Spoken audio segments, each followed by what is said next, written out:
What's up, ladies and gentlemen of YouTube? Boogie2988 coming at you live once again through the power of the internet. And it's that time of week again where we talk about video games and the games that have come out and the news surrounding games and the games that are in development. We talk about games, so let's just get right into the games. So let's talk briefly about Sea of Thieves. You guys have heard me talk about this game in almost every week's update. I've just started playing the game and I really do enjoy it. They'll admit this game is not for everybody. But again, it's also free if you have Xbox Game Pass. So I think anybody who's interested in it should definitely try to play it. But not right now, because there's so many people trying to play this game. They're basically unable to keep the servers up, and that's causing a lot of negative and mixed reactions. And it's also delaying a lot of people's reviews. Now, I've been lucky. I've been able to play the game on stream 2 nights in a row, and I've enjoyed what I played. But at the end of the day, very few people have gotten as lucky as I have. Now, just a little recap about this game for those of you who don't know anything about it. It is just kind of a choose-your-own-adventure game where you get launched in this sandbox world, and there's 3 different factions that you can do quests for. And when you do those quests, you can basically unlock stuff. And you can play the game pretty much however you want. You can go do those quests for those people. You can rob other people who have already done the quest and steal their loot and turn it in for them, and you get the XP and you get the gold. And it's all about just basically unlocking collectibles and things along that lines, cosmetics for the most part. It's certainly not a game that's going to appeal to everybody, but it is definitely a game that appeals to me, especially because they put big fatties in the game. Feels good to be represented in the game. I'm not going to lie. Put more fatties in games.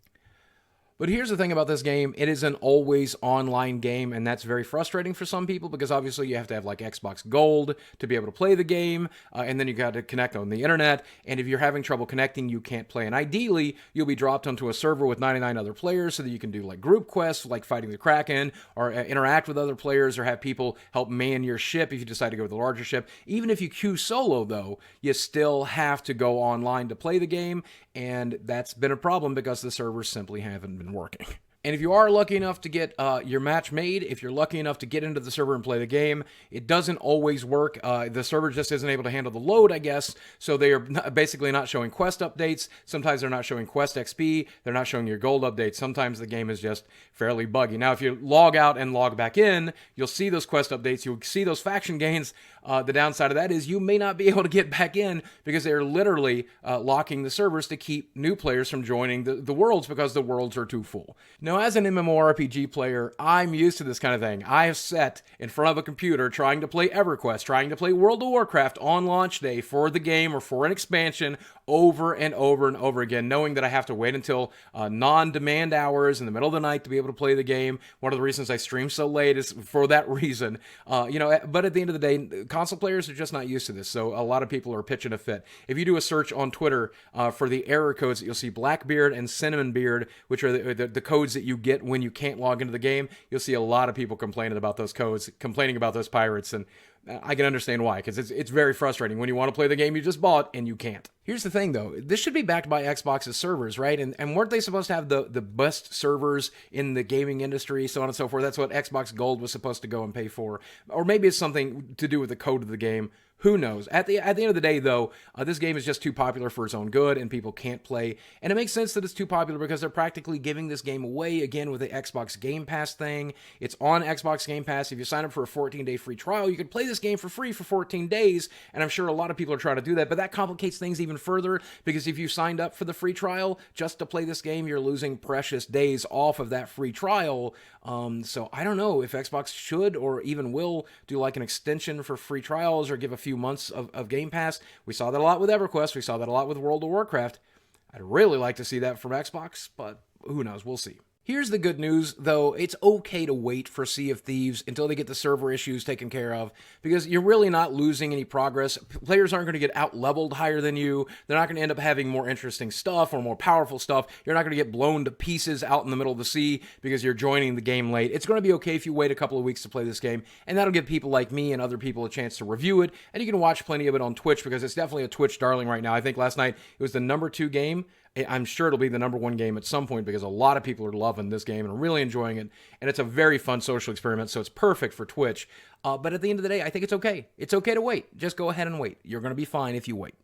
Now, if you don't mind, here's a quick word from our sponsor. I did this very differently than I normally do, so I hope you enjoy the spot. And this week's video is brought to you by the folks over at Audible. And if you want to start an Audible free trial, you can go to the link in the description box below or grab your cell phone right now. Grab it right now.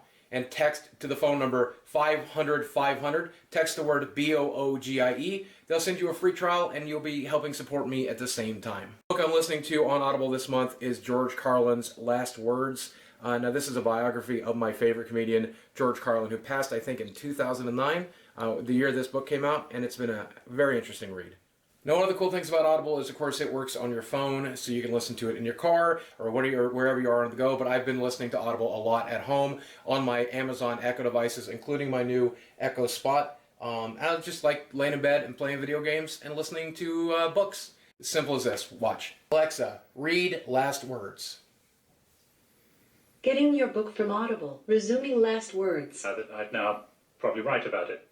And I put a book together which was this upgrowth of radical and irreverent humor that began in the mid-50s. And that's probably the best thing about Audible is with my Echo devices or on my cell phone or on my iPad, I can listen to it just about anywhere in my house, and it's absolutely fantastic. So if you want to get Audible for yourself, all you got to do is go to the link in the description box below or go to audible.com/BOOGIE or grab your cell phone and text to 500 500 BOOGIE and start your free trial today. And if you do, you'll be supporting me at the same time. And I do hope you check out this book because I'm enjoying it, and I think you will too.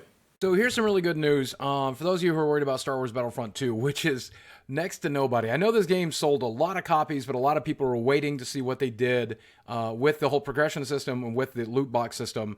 Well, we finally have our answers.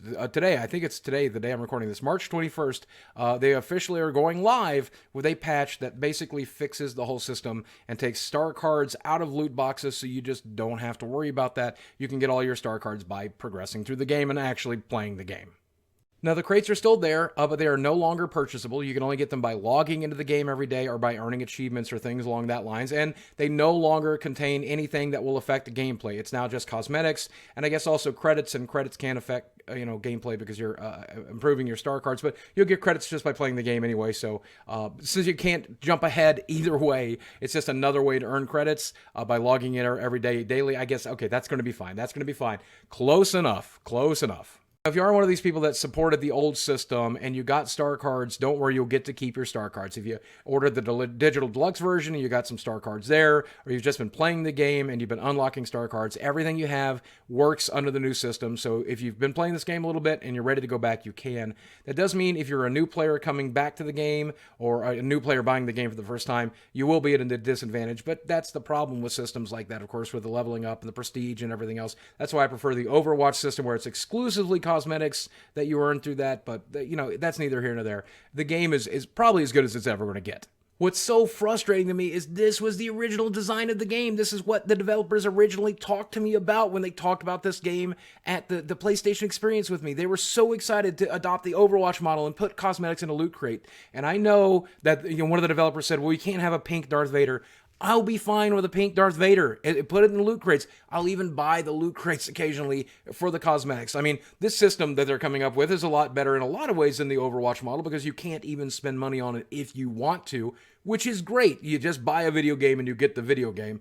But cosmetics and loot crates, that's the way to go, and that's what they're doing moving forward. And I'm so grateful. I'm glad that the team finally got to design the game that they wanted to design that EA would not let them design. Here's what this does prove, though. At the end of the day, if the developers fight EA and the gamers fight with them and the stockholders buck and fight, that means we can make some changes in the industry, and I'm very glad that we did. And I hope the developers are over there who designed this game, I hope that you will be brave when you're working on the next game, especially for those of you who are moving on to Anthem. And hopefully EA has learned its lesson here and we won't see any of that kind of stuff with Anthem. I think a lot of people have already lost faith in Anthem. I've already heard a lot of developers have jumped ship and so on and so forth.